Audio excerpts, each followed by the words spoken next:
Amen. So tayo po'y magsisimula na sa ating pagkinig ng salita ng ating Panginoon. So it's been an honor again and ako po'y nagagalak na kayo muling makasama. At muli po, sa mga hindi pa ko po kilala, ako po si Pastor Randy ng GICM Sarja at inyong kapatid sa pananampalataya. So, purihin po ang Panginoon at nawa po ang bawat isa sa inyo ay maayos ang kanilang kapahingahan at ang puso at ang isipan ay narito ngayon sa ating Panginoon. So, gaya ng ating mga laging narinig, kung ano man ang inyong mga kalagayan at ang inyong nararamdaman, hayaan nyo ang ating Panginoon ang kumilos sa inyong buhay at siya ang mag-guide sa inyo on whatever the circumstances na kinaharap nyo. Amen? Wala imposible sa ating Panginoon. Mamaya ay makikita natin yan. So again, this morning, ay tayo po'y dadako sa ating pag-aaral from the book of 1 John chapter 3, verse 11 to 24. So inyo pong, kung dala-dala po ninyo ang inyong mga Biblia or ang inyong apps, ay nariyan. So, hayaan nyo tayo pong lahat ay tumayo to give reverence to the word of our God. So, hayaan nyo basahin ko sa inyo ang ating passage from this morning. Again, from book of 1 John chapter 3, verse 11 to 24. Verse 11, "For this is the message you have heard from the beginning. We should love one another. Unlike Cain, who was of the evil one and murdered his brother. And why did he murder him? Because his deeds were evil and his brothers were righteous. Do not be surprised, brothers and sisters, if the world hates you. We know that we have passed from death to life because we love our brothers and sisters. The one who does not love remains in death." And in verse 15, "Everyone who hates his brother or sister is a murderer. And you know that no murderer has eternal life residing in him. This is how we have come to know love. He laid down his life for us. We should also lay down our lives for our brothers and sisters. If anyone has this world's goods and sees a fellow believer in need, but withholds compassion from him, how does God's love reside in him? Little children, let us not love in word or speech, but in action and in truth." Verse 19, "This is how we will know that we belong to the truth and will reassure our hearts before Him whenever our hearts condemn us. For God is greater than our hearts and He knows all things." Dear friends, if our hearts don't condemn us, we have confidence before God and receive whatever we ask from Him because we keep His commands and do what is pleasing in His sight. And in verse 23, "Now this is the command, or this is His command, that we believe in the name of His Son, Jesus Christ, and love one another as He commanded us." And in verse 24, "The one who keeps His commands remains in Him, and He in him. And the way we know that He remains in us is from the Spirit He has given us." Amen. Purihin po ang Panginoon sa Kanyang salita at tayo po'y manalangin. Muli, O Diyos, Heavenly Father, we give you thanks and praise your name. And this morning, Father God, I pray to use me mightily with conviction and with power and with authority. And let your words, Panginoon, na maghari lamang sa puso ng mga makikinig, Panginoon. Itago mo po ako sa iyong likuran at ibigay mo, Panginoon, sa akin ang karunungan na mula lamang sa iyo, Panginoon. Ang lahat, Panginoon, ng lalabas sa aking bibig ay maging kapurihan lamang sa iyo at maging spiritual blessing sa mga makikinig, Panginoon. Bless lahat po ng congregation na ito, Panginoon, at ikaw ang magbalot ng iyong makapangyarihang kamay at ang banal na espiritu ang kumilos, Panginoon, sa lugar na ito. Tanggalin mo po ang lahat ng balakid at buksan ng puso ng lahat ng makikinig, Panginoon. Ang lahat po ng ito ay para lamang sa iyong kapurihan at kaluwalhatian. Ito po ang aming dalangin sa pangalan ni Jesus. Amen. So tayo po makakaupo na. So again, from verse chapter 11 of 1 John, chapter 3. So before this passage,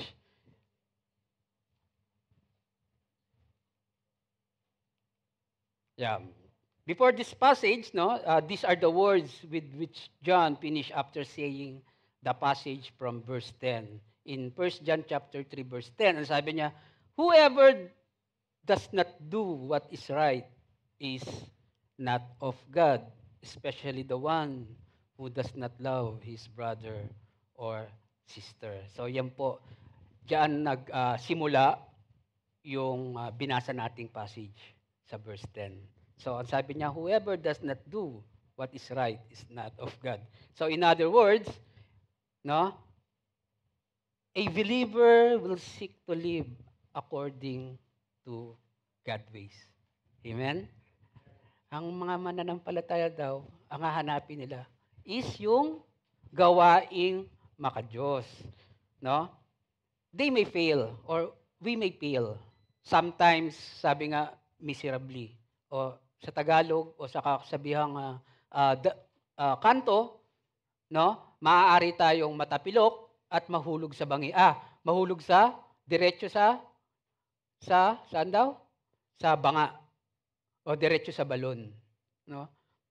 Kagaya nung nangyari, makikita natin sa Psalms chapter 51 verse 4, when King David, na siya'y nagkasala, malalim ang kanyang ginawang pagkakasala. Makikita natin yan mamaya. So, but they will not persist in deliberately walking in darkness. So, hindi tayo magpapatuloy sa paggawa ng mali o paggawa ng kasalanan. And this is ayan po, sa makikita natin yung nagawa ni King David nung nakausap niya si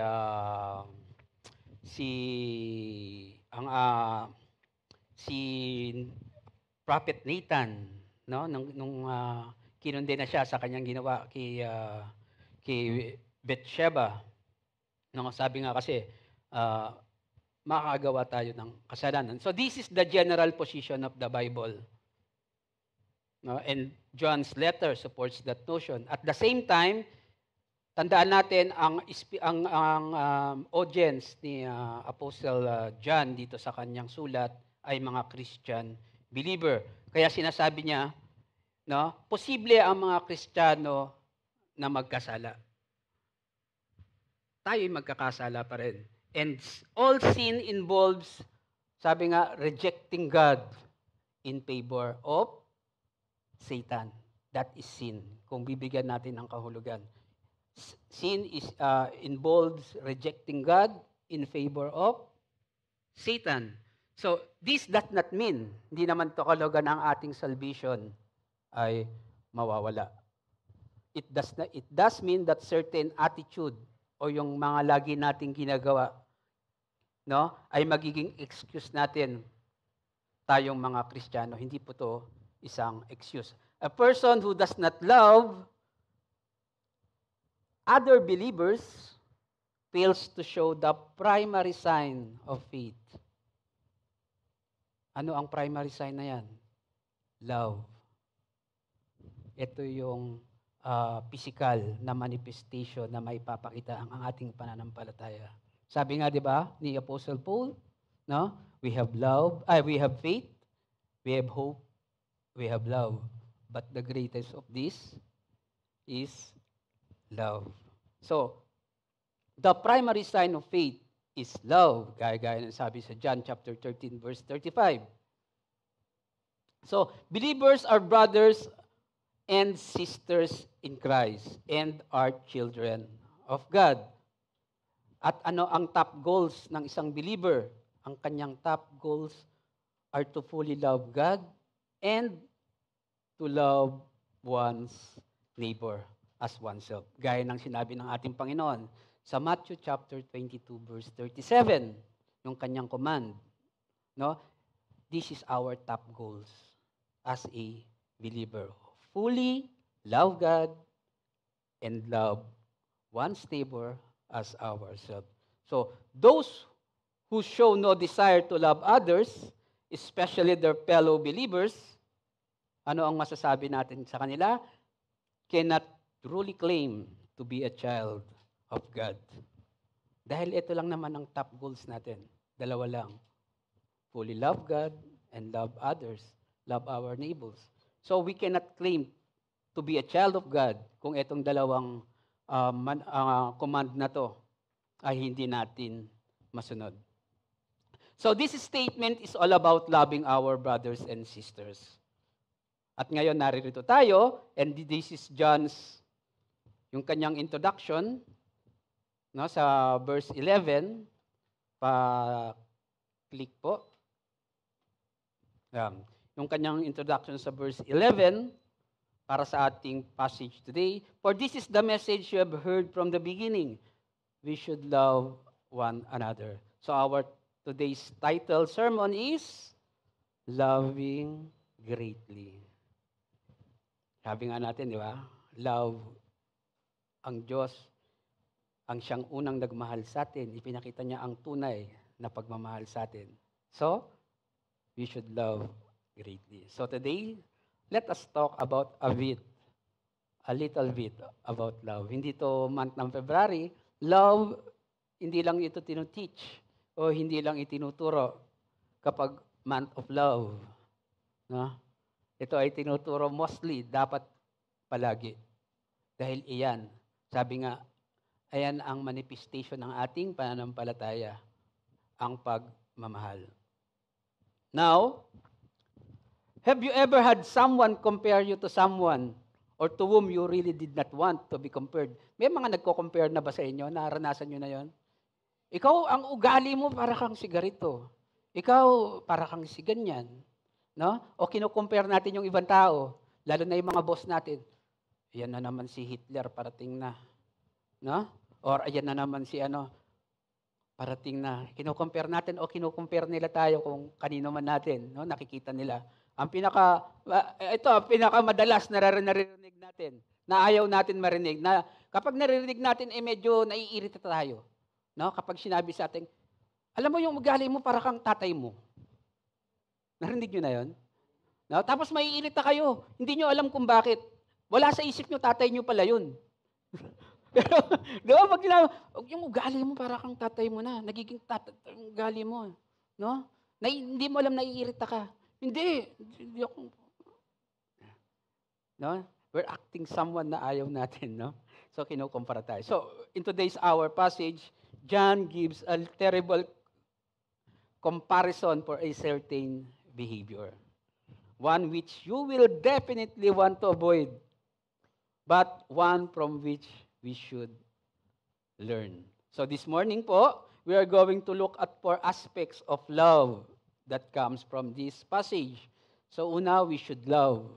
And then, the world does not love. And we should not love as the world loves. And then, yung pang-apat again, ang makikita natin dito, we should love. So, let's start. Sabi sa'yo, sister, mga gumagawa ng, tama na, huli yung sa ilalim mo. Kasi nakakalimutan. So, una, we should love from verse 11 and 12. So, again, maging klaro po tayo. Lahat po ba rito ay umiibig? Hindi. Lahat dito, hindi, may iniibig. Hindi. Lahat po ba dito tayo yung mga naniniwala na ang ating Panginoon ang siyang may gawa sa atin? Amen? Lahat po ba rito ay nabaptize na? Amen. Lahat dito naniniwala tayo sa Bible that this is the Word of God. Amen? So, Christians are to be people of love. Maging klaro tayo dyan. Amen? Lahat naniniwala po ba tayo? Christians are to be people of love. Love is a gift from God. Naniniwala tayo dyan? Ito ay mula sa Diyos. Love is who God is. And love is who we are to be as followers of God. Amen? Puro love yan. We believe Christians are to be people of love. Love is a gift from God. And love is who God is. And love is who we are. Then makikita natin sa ating verse from 11 to 12, John says, unang-una pa lang, this is the message you've heard from the beginning. Amen? No? And what is the message? Sabi ni John, we should love one another. As followers of Jesus, we must understand the old and sacred message. At ano ito? To love one another. Pero napaka-sacred ng salita na to. Love one another. Magmahalan tayo. Kaya nga, when we ask, no, kapag every start of our service, no, we ask to welcome everyone. Try to reach as far as the end of this room, no? Try to lend your hand, hug them, welcome them in pure heart. No? Kasi sometimes, kamustahan, but no, ramdamin nyo, ipakita nyo yung inyong pag-welcome and sa pamamagitan ng pag-abot ng inyong kamay. Huwag nyo nang hintayin iabot nyo ang kanilang kamay sa inyo. No, mauna na kayo. Hug them. Sometimes, people need just a little welcome or hug. No? Dahil sabi nga lahat tayo, meron tayong mga pinagdadaanan. You never know. No? A little hug can comfort them. So in John chapter 13, verse 34 to 35, offers the first time Jesus made this statement. This statement said, "A new commandment I give to you, that you love one another, just I have loved you. You also are to love one another. By this, all people will know that you are my disciples, if you love one another." Napakalinaw po, no? Paano makikita ang iyong masasabi mong ikaw ay na kay Jesus? Sabi niya, if makikita nila, if you love one another, they will know that you are my disciples, or you are the disciples of Jesus Christ, if you will show them that you love one another. Jesus mentions this command, to love one another. Napakarami niyang pagtuturo dito. Again, in John chapter 15, nandiyan po yung ating mga verse. 15, 12, and 17. And then, Paul mentions it in the importance of this in Romans chapter 12, verse 10, and Thessalonians. 1 Thessalonians chapter 4 and 9, yung kahalagahan ng pagmamahalan. Makikita natin yan. And Peter notes believers are to love one another in 1 Peter chapter 1, verse 22. And John developed this theme throughout this chapter na ating pag-aaralan. No? Sa 1 John chapter 3, verse 11 hanggang 23. As well as the next, yung sa chapter 4. And then sa kabuuan ng 1 and 2 John, mostly makikita natin tinuro ni John to love one another. And then makikita natin Jesus and the apostles, tinituro nila yung kahalagahan to love one another. This message, no, to love one another is foundational and fundamental. It is one of the oldest messages for the followers of God, to love one another.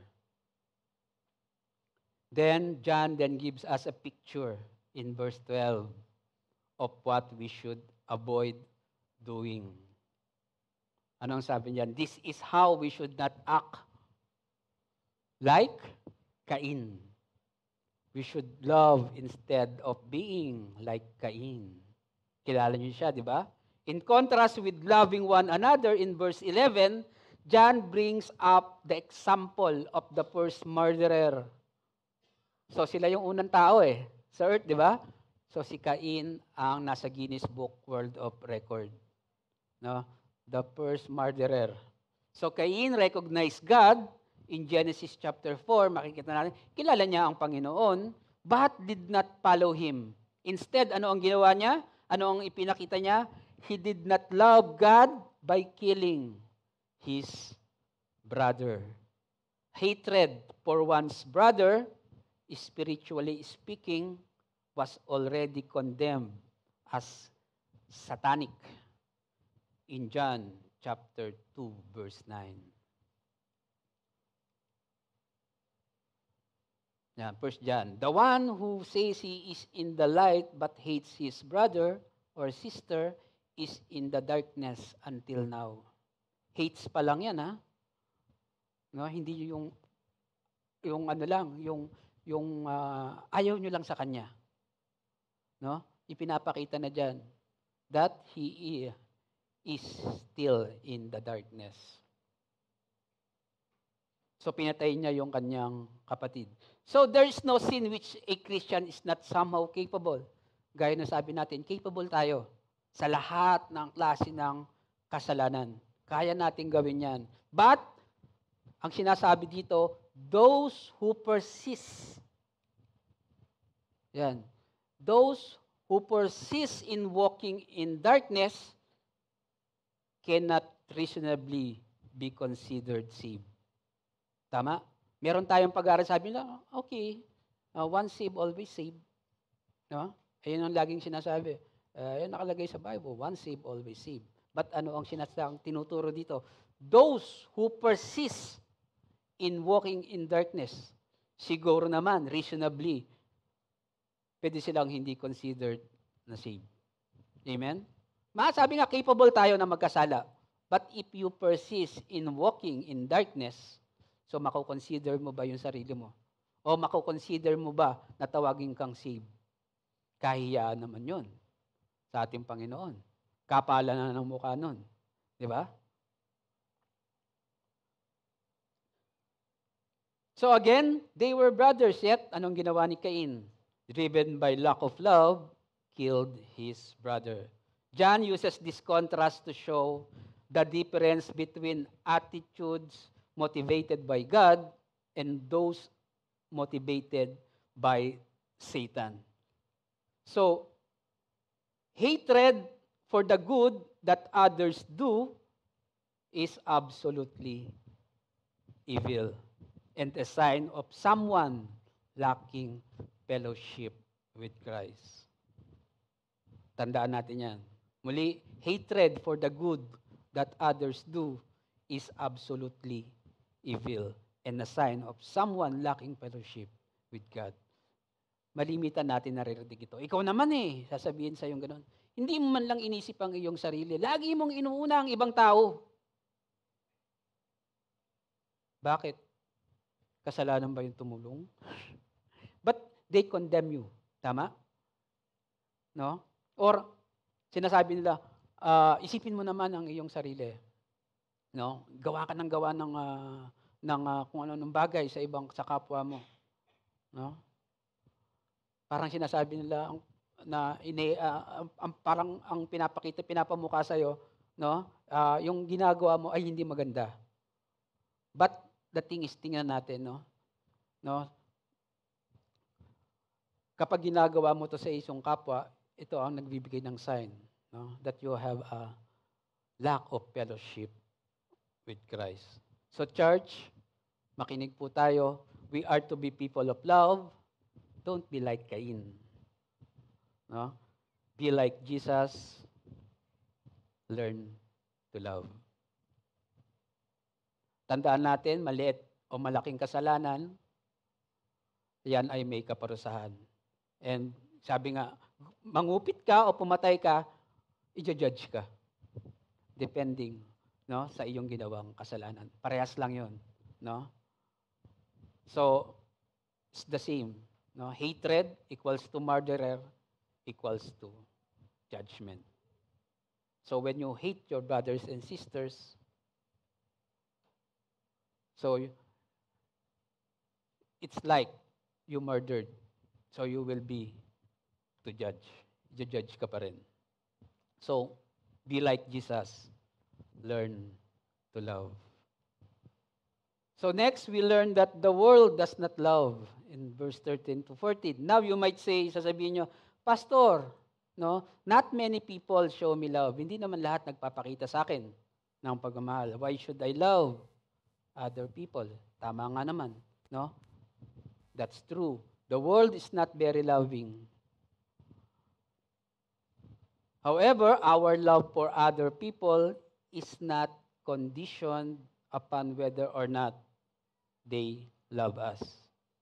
Again, our love, tayong mga mananampalataya, tayong mga believers, no, ang ating pagmamahal sa ating kapwa is not conditioned upon whether or not they love us. No, ibig sabihin, ang papakitaan lang ba natin ng pagmamahal yung mga taong nagmamahal sa atin? Meron ba tayong kondisyon kapag tayo magmamahal? No, hindi nakadepende 'yon kung tayo minamahal nila. Basta tayo, magmamahal tayo ng walang kondisyon. Our love for other people is built solely on the fact that we have been changed by the deep, wide, powerful love of Jesus Christ. Binago tayo ng pagmamahal ng Diyos. No? Nung minahal ba tayo ng Diyos, meron bang kondisyon? Wala. No? Ibinigay niya sa atin yun ng walang kondisyon. Ganon ang pagmamahal na ibinigay sa atin ng ating Panginoon. Ganon yung pagmamahal na ine-expect sa atin. No? Huwag tayo mag-expect ng pagmamahal sa mundo. So tingnan po natin in verse chapter 13 and 14. Why would be surprised? Bakit tayo masusurprise nga naman if the world doesn't love us? Tandaan natin when you speak of the world, we are speaking about the things in this world that are against the ways of God. The world doesn't have the love of God. So why should we expect the world to show us the love of God? May expect ba natin yan sa mundo? Ang mundo ay walang pagmamahal sa Diyos. So, may expect ba natin yung mundo na bibigyan tayo ng pagmamahal? No? Na katulad ng sa Diyos. In 1 John chapter 3 verse 1, John said, the reason the world does not know us is that it didn't know Him. Ayaw ng mundo. No? Taliwas siya sa kagustuhan ng Diyos. Ang ginagawa niya, yung mga hindi maka-Diyos. So church, huwag kayong masurprise if the world doesn't show you love. Sabi na, ang lupit ng mundo. No? Pahirap ng pahirap. Parang wala nang nagmamahal sa akin. May nababasa ba kayo sa mga messages niya? Sometimes, may mga message na lumilitaw no? Sa Facebook. Is someone here can just give me a hug? Huh? No? O a shoulder to cry on. Merong mga ganun. That. Ibig sabihin, naghahanap sila ng pagmamahal. Saan? Sa mundo. No? But ang nakikita natin, the world cannot show you love. Dahil hindi nila kilala ang Diyos. Kaya huwag kayong masurprise. No? If the world doesn't show you love, and don't look to the world to show you love in the first place. You don't need the love of the world, you need the love of God.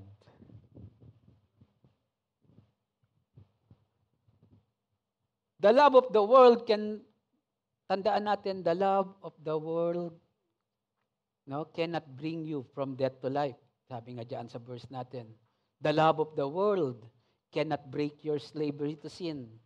The love of the world cannot break the cycle of addiction.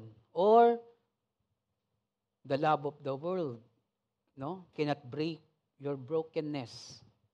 However, the love of God can do all that and many, many more. John tells us how to really know that we have been changed by the love of God. Balik tayo doon. Paano natin malalaman kung tayo na bago na ng pagmamahal ng Diyos? whether we have passed from death to life, o sabi, tayo spiritually, sinasabi natin, no? Spiritually tayo nagkaroon na ng relasyon sa ating Panginoon. Sinabi niya sa verse 14, this is how we know. No? This is how we know that we have changed by the love of God, because we love our brothers and sisters. Sabi niya dyan, we know that we have passed from death to life because we love our brothers and sister. It's all about love again. Paano mo masasabi na ikay nabago na? If you love your brothers and sister. Ngayon, what if I don't want to do that? Sabi natin sa sarili, okay, ano ngayon kung hindi ko gagawin yan? What if I don't want to love other people? Hindi naman si ganito, si ganyan. Hindi rin naman sila tingin ko. Wala silang pagmamahal din sa akin. What if I don't want to love my brothers and sisters in Christ and other people around me? Or other people, kung sino man sila. What if I don't do that? Anong sabi ni John sa mga question na yan? Kung ating iniisip, the one who does not love remains in death, sa pagtatapos ng chapter 14. Again, anong sabi niya? The one who does not love remains in death. This is not yung katawan natin ay patay. Bagkus, ito yung ating espiritu remains in death. No? You are still in spiritual death. So, gawin nating mas simple para maintindihan natin. If you don't love other people, masakit man marinig, you may very well not be a Christian. Sabihin nyo, pastor naman, ano naman ang iyong salita. No? Well, kay John po natin tanong, sabihin niyan, dahil siya ang may akda niyan. Ano ang sabi niya? The one who does not love remains in death. So you can say that you are a Christian if you don't know how to love. Well, vocally, verbally, you can say it. No? Pero sabi natin, nakikita ng ating Panginoon, you are still spiritually dead. Makikita natin yan mamaya kung ano yung ibig sabihin ni John. So si John, ang i-message natin, si Apostle John. John, napakasakit mo naman magsalita. So, ano ang sabi niya? The one who does not love remains in death. Or you still remain spiritually dead. Or you may very well not be a Christian. Kasi ang manifestation ng, sabi natin, ano ang physical manifestation o ng iyong pananampalataya is love. So also this message, sabi nga natin, may not make you feel better. Medyo nakakairita, no? Si pastor, nakakairita. But it might just lead you to being rescued from death. Hindi yung mamamatay ka, but yung spiritual na kamatayan. No? It may rescue you from death and sin. If you don't love, perhaps it is because you haven't been changed by the love of God. So, kung tumatago sa inyong puso, no? Napakarami pa nating pagkakataon. Love. The world doesn't love.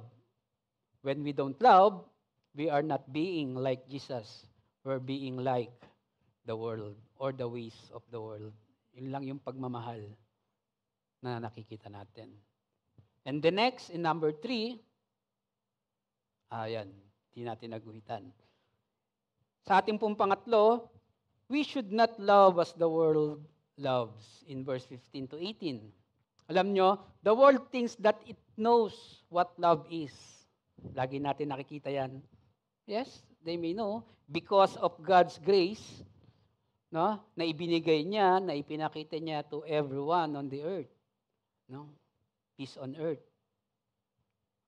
Yan ang kala ng mundo, alam na niya ang pagmamahal. Everyone knows on some level how to love. Ay, maraming explanation yan. Marami tayong nakikita. No? However, the world doesn't know what true love is. The love of God is true love. Hindi pa nila alam nila about love. But if they really true or really know what is love, makikita naman natin yan lahat.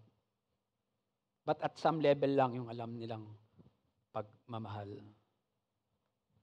And John speaks about this true love in verse 15 to 18. Again, John tells us what it means when we don't love. In verse 15, John says that if we hate other people, if we don't love other people, ano ang sabi niya dyan? We are murderer. Murderer agad? Really? So, John's words in this verse have led sa maraming mga controversy. Kung pag-aaralan natin, kung magre-research tayo, some ininterpret to mean that anyone who has committed murder cannot be a Christian. Sabi niya, kapag nakapatay ka na, hindi ka na pwedeng maging Kristiyano. Or they may never, never were a Christian. Kung sakaling sinasabi lang Kristiyano sila, nakapatay sila. No? Or that being hate, or yung feeling hate toward a fellow Christian is an absolute sign of being lost without Christ. So maraming mga controversy regarding sa verse na to. Kasi nga, ano sabi niya sa verse 15? Everyone who hates his brother or sister is a murderer. Hates pa lang yun, murderer na. No? So maraming controversy dyan. But the context provides a different solution. Dahil in verse 12, kung natatandaan nyo, John has warned believers. Ano sabi niya sa verse 12? We should not be like Cain. Sabi niya. So kung titignan natin, Cain murdered his brother because of his own evil deeds. Diba? Pinatay niya yung kanyang kapatid. Sabi niya sa verse 12, huwag kayong maging katulad ni Cain. And then in verse 15, dito na na-builds yung idea na yan. So kung i-interpret natin, the person or everyone who hates his brother or sister, sabi niya ganon, is like Cain, a murderer. So dito na-build yung context na yan. So sabi niya, everyone who hates his brother or sister is like Cain, or is Cain a murderer. Okay? So, such a person is not abiding in eternal life. Sabi diyan sa 1 John chapter 2 verse 11, kung babasahin natin, sabi diyan, if anyone says, I love God and hates his brother, he is a liar. For he who does not love his brother, hindi pa po yan. Sa verse 19, no? If anyone claims, I am living in the light, but hates a fellow believer, that person is still living in darkness. And then in verse 11, but the one who hates his brother or sister is in the darkness, walks in the darkness, and doesn't know where he is going, because the darkness has blinded his eyes. So under no circumstances can a Christian excuse hatred for other believer. So hindi ito magiging excuse. Such as yung attitudes, no? Itong mga attitudes na to are entirely from the devil. So ano ang sinabi diyan? Those who persist, kagaya ng sinabi natin kanina, those who persist in such attitude, most likely than not, have no relationship with Christ at all. And then John build on this on further in verse 4, chapter 4, verse 20. Sinabi niya diyan, if anyone says, I love God and hates his brother, he is a liar. For who does not love his brother whom he has seen cannot love God whom he has not seen. Tama?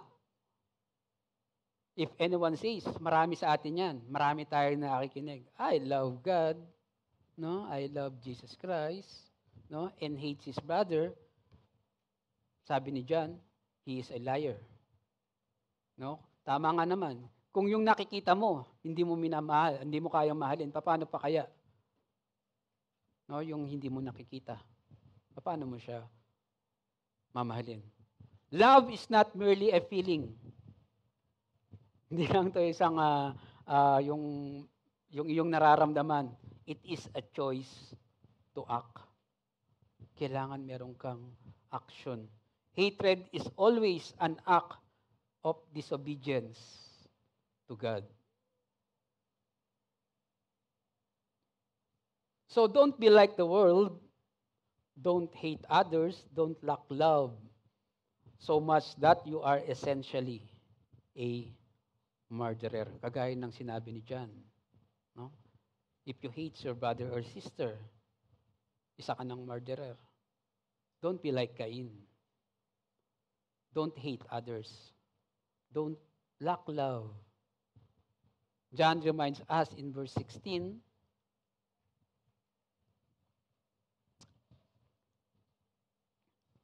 on how we have come to experience love in the first place. So, paano natin na-experience na itong pagmamahal na sinasabi natin? Jesus saved us sa pamamagitan ng ating Panginoong Jesucristo. Jesus laid down His life for us. Since Jesus laid down His life for us, that should change our lives. John explained in verse 17 that if we have been changed by God's love and we love others, then it will show in the way that we show love to other people. Kung talagang tayo na bago na ng pagmamahal ng ating Panginoong Hesukristo, dapat nakikita na ito sa atin. And John gives a very practical example of that, of what this looked like. Sabi niya, he speaks about someone who has material needs and a follower of Jesus who would have the ability to meet someone's need but is unwilling to do so. Ano ang sabi ni John? Ano yung question niya? How does God's love reside in him? So kung tatagalogin natin, kung ang isang mananampalataya ay may kakayanang tumulong at siya ay meron, pero hindi niya ginawa, ano ang sinabi ni John? Paano makita ang sinasabi mong pagmamahal ng Diyos na nasa sa iyo? Makikita ba ito? Yun ang tanong ni John. How does God love reside in him or reside in you? Here's another way of asking the question. How can we claim to love God if we are unwilling to love others? Sounds like what James says in James chapter 2, verse 15 to 17. I hope nasa sa ito at alam kong alam na alam ito. Sabi doon, suppose a brother or a sister is without clothes and daily food. If one of you says to them, go in peace, keep warm and well fed, but does nothing about their physical needs, what good is it? And in verse 17, in the same way, faith by itself, if it is not accompanied by action, is dead. Baliwala yung sinasabi mo ng pananampalataya. Again, balik tayo dun sa sinabi natin nung umpisa. No? Paano mapapakita ang iyong pananampalataya? Is love. No? Para na rin sinabing, ano yung sinasabi mo ng pananampalataya kung hindi ka naman marunong magpakita ng pagmamahal? This is what John says and this is what James says. No? Parang sinasabi niya, faith without action is nothing. So faith without love, without knowing love, how to love your brothers and sisters or how to love others is nothing. Kahit magpunta ka na magpunta sa church, umattend ka ng umattend ng kahit na anong pag-aaral, no? Or gugulin mo ang iyong panahon sa pag-aaral, if you don't show that, no? Yung sinasabi mong iyong natututunan about your faith without doing it, yung pagmamahal is nothing. Church, we should not love the world or love like the world. The world will tell you that they offer love, but they don't offer true love. We should not be like that. Huwag tayong maging katulad ng mundong ating ginagalawan. No? Kaya lagi nating set us apart. We should not claim to offer love, but not actually offer the real thing. It is, again, love is a choice of act. Kumilos tayo, ipakita natin, gawin natin. No? Hindi lang pagpipray ka namin. Okay, Brad, huwag ka mag-alala, pagpipray ka namin. Kung may kakayahan ka naman, bakit hindi mo gawin? Sa ating ding church, ganun. No? Ang church, no? Para sa ating lahat ng mga manggagawa, tingnan natin ang pangangailangan ng inyong mga kongregasyon. Sometimes, they will not speak. No? Magkusa kayo. Yung church, sabi nga, ang church ang magko-comfort, no? Ang tutulong physically sa inyong mga congregation. Hayaan nyo ba, sabi, we are in one body. Hahayaan nyo bang ang paa ay pilay? No? Di ba tutulungan siya ng kamay o tutulungan siya ng katawan na ipagamot? The same thing sa ating church. Huwag nating hayaang meron tayong mga kapatiran na dumaranas ng mga circumstances sa buhay na hindi nare-resolve. Try to reach with them. So we should not claim to offer love, but not actually offer the real thing. And John says in verse 18, again, it reminds, sabi niya, little children, let us not love in word or speech, but in action and in truth. In action, no, na merong maluwag sa iyong damdamin na pagtulong. No? Yung tunay at tapat na pagtulong. Hindi naman sinasabi ni John na ibigay mo yung lahat. Pero kung ano yung kaya mo, itulong mo. So let us love in action and in truth. Let us love greatly. And then sa ating pang-apat, we should love again. Una yung sabi natin, di ba? Sa una, we should love. And then sa uli, we should love. John gives us another encouragement that we should love. And then ito yung kanyang naging katuruan. Sa kanyang entire book, sa 1 John and then sa 2 John, marami siyang tinuro dito. No? 1 John, sabi nga sa 1 John 4:7 and 8, ano sabi niya doon? Beloved, let us love one another again. So sa kanya, alam niyo si John ay napaka-sensitive niya about this topic, about love, about the love of Jesus, the action of Jesus. No? Jesus who is being loved, loving greatly, or loving others. So kaya ang katuruan ni John, no, purely is about love. Sabi nga ng aking asawa, so beside the book sa 1 Corinthians and sa John, book of John, saan nyo pa daw makikita ang maraming love? Saang libro pa? Gusto nyo malaman? Sa Romans daw po.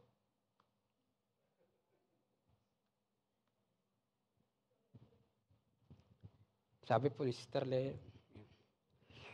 Okay, John says, this is how we will know that we belong to the truth. Okay. Again, so ayan, sabi ni John, this is how we will know that we belong to the truth. No? Dito natin malalaman kung tayo talaga ay nasa katotohanan. No? O tayo alam natin ang katotohanan. Ano ang sabi niya? John is saying, no?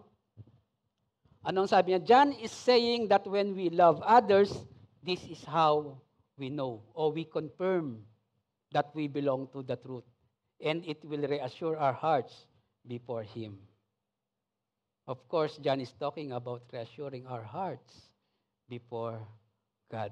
This is how we will know that we belong to the truth. If we love our brothers and sisters. So kung idadagdag natin, in action and in truth.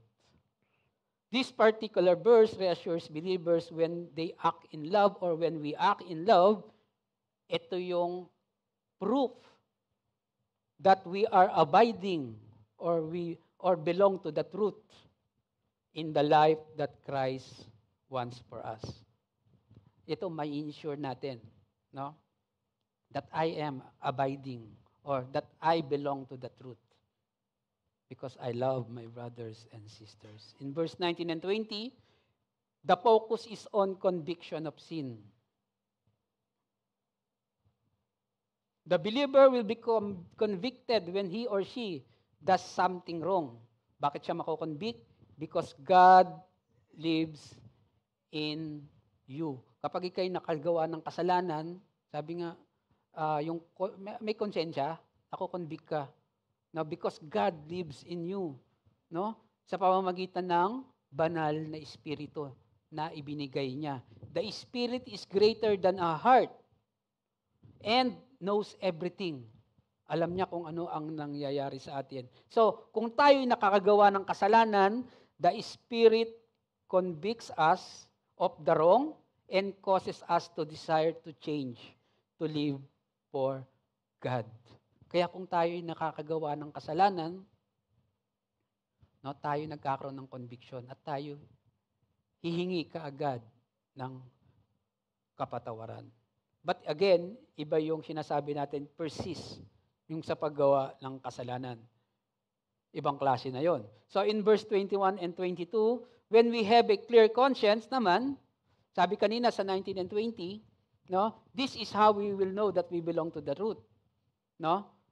Kapag tayo may conviction, no, kung tayo nakakagawa ng kasalanan, nako-convict tayo, no? Yung Holy Spirit na nasa sa atin is ipinaparamdam sa atin yung kasalanan. And the Holy Spirit will help us, no, to change or humingi ng kapatawaran doon sa kasalanang ating nagawa o yung matulungan tayo ng pagbabago. And then in verse 22, when we have a clear conscience naman, we can have a great confidence before God. Our confidence is His love. No? Our confidence in His love is unconditional naman. No? And for our people regardless of what we do. Ang pagmamahal ng Diyos sa atin is unconditional. Walang hinihinging kondisyon. But the confidence we have in God's approval is conditional. No? Ang pagmamahal ng Diyos is unconditional. Pero yung approval ng Diyos para sa atin is conditional. Ano ang sabi diyan? No? We must be in fellowship with God and we must abide in Him. Yun yung confidence na sinasabi natin sa ating Panginoon. Okay, andun yung ating confidence na ang ating Panginoon ay sasagutin, no, ang ating mga pangangailangan, ang ating mga kagustuhan. But ang ating Panginoon, ang kanyang pagmamahal is unconditional, but yung kanyang approval is conditional. We must be in fellowship with God and we must abide in Him. Before we can have confidence in that aspect of our relationship with Him, God will only approve those things which are according to His will. Ito ba ay naaayon sa kanyang kagustuhan? So, godly confidence lead to a bold prayer life. So, confident tayo, no? Kapag tayo nanalangin, nasasagutin ng ating Panginoon. But this does not mean we can demand anything na parang sinasabi natin, no, na ang ating Panginoon were a cosmic vending machine. Lagi nating in-example yan. Hindi vending machine ang Panginoon. No? Confident tayo dahil tayo masunurin, no? Okay, nandun yun eh. Tayo obedient, no? Na kagaya ng vending machine, kapag tayo alam natin, eksakto yung hinulog natin, eh, may makukuha tayo. Hindi ganun, no? We will receive everything we ask for. Sabi niyo doon, diyan makikita natin, in agreements with God's will. There's a two-way relationship at work dito. Tingnan natin. The more a person understands the will of God, the more likely it is that their prayers will be attuned to His plan. The more a person understands the will of God, the more likely it is that their prayers will be attuned to His plans. Kung mas lalo nating naiintindihan, no, ang kagustuhan sa atin ng ating Panginoon, kung ano man ang ating hilingin, no, more likely ito ay tutugma sa kanyang kagustuhan. So, effective prayer is based on two aspects of Christian living. Kung napag-aralan na po na ito. Una, a strong prayer is based on obedience. Ano sabi diyan? Because we keep His commands. Again, a strong prayer life is based on obedience. Because we keep His commandments. Ano yung pangalawa?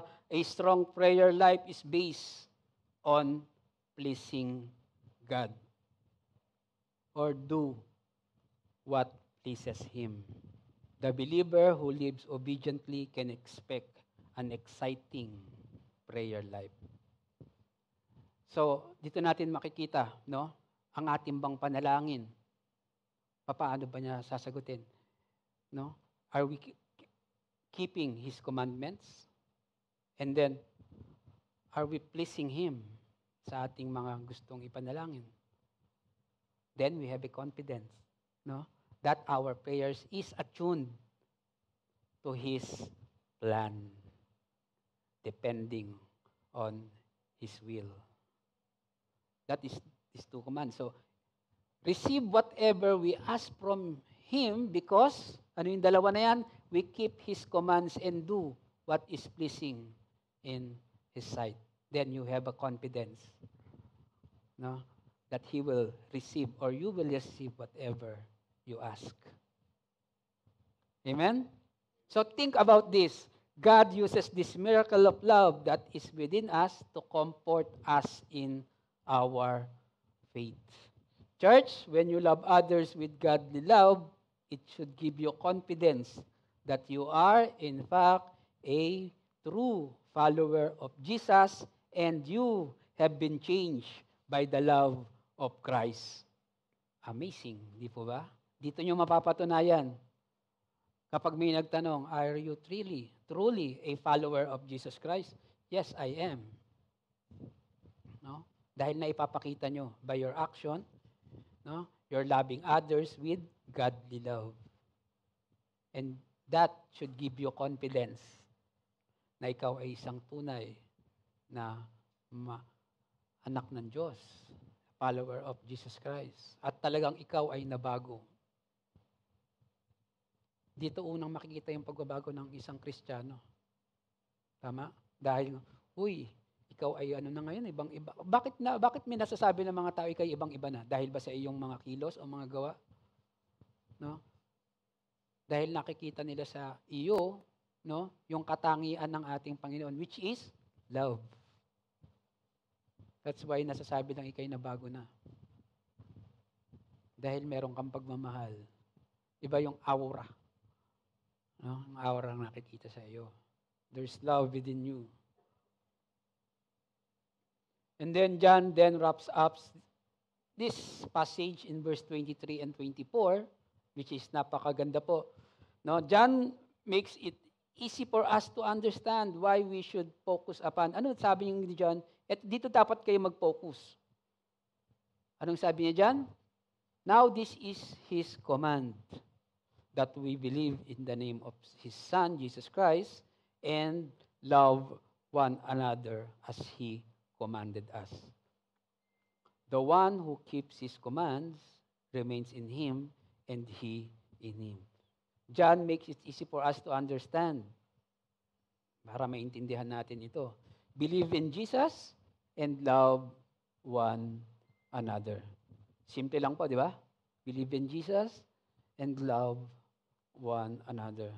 So, do you want to know how to have a productive life or productive spiritual life and a thriving church? Believe in Jesus and love one another. Gusto niyo makikita? Gusto niyo maging productive ang inyong spiritual na buhay? Gusto niyo makita ang paglago ng isang church? Love one another. Believe in Jesus and love one another. Napakasimple. Di ba po? In verse 24, John says, if we keep the commands of Jesus, we will remain in Jesus and Jesus will remain in us. So let us be faithful and obedient. Finally, John gives us a beautiful reminder of how we really know that God is in us. Paano natin malalaman na nasa sa atin yung Diyos na binabanggit natin? And that is by His Holy Spirit supernaturally reminding us that we are His. In verse 24, sinabi niya ni John, and the way we know that He remains in us is from the Spirit He has given us. No? Di ba po? What a glorious gift. No? Yung regalong ibinigay sa atin to have the Spirit of God confirm that we are children of God. Yung Espiritu na ibinigay niya sa atin, no, ang nagre-remind sa atin, huwag kang mag-alala. No? Kino-comfort ka niya, sabi nga ng ating Panginoon sa John chapter 14, verse 25 to 26, I've spoken these things to you while I remain with you. But the Counselor, the Holy Spirit, whom the Father will send in my name, will teach you all things and remind you of everything I have told you. Kung ano man ang natututunan nyo, the Holy Spirit will remind you. Paglabas nyo ng pintuang ito, the Holy Spirit will remind you, no, to love one another. No? Whatever the teachings of Jesus Christ, the Holy Spirit will remind you. Kung ikaw ay makakagawa ng kasalanan, gagawin mo pa lang, the Holy Spirit will remind you. Kung ikay nakagawa ng kasalanan na hindi mo sinasadya, the Holy Spirit, no, will be your counselor. But again, if you will persistently walking in sin, ibang usapan na yon. You are, sabi nga, spiritually dead. Matatawag mo bang ikay isang Kristiyano? So we have reassurance of our relationship with Jesus based upon our own obedience to the commands of Jesus, as well as the supernatural reassurance of God's Spirit in our lives. Again, God the Father has told us to love. Jesus has told us to love. The Holy Spirit will continue to teach us and remind us to love. Mga kapatid, we should love. In our concluding thoughts, throughout the letter, sa letter ni John, John has been giving us tests to see if we have been truly changed by Jesus Christ. Talaga ba tayo na bago? This is a test again to us. No? Nabago na ba talaga tayo?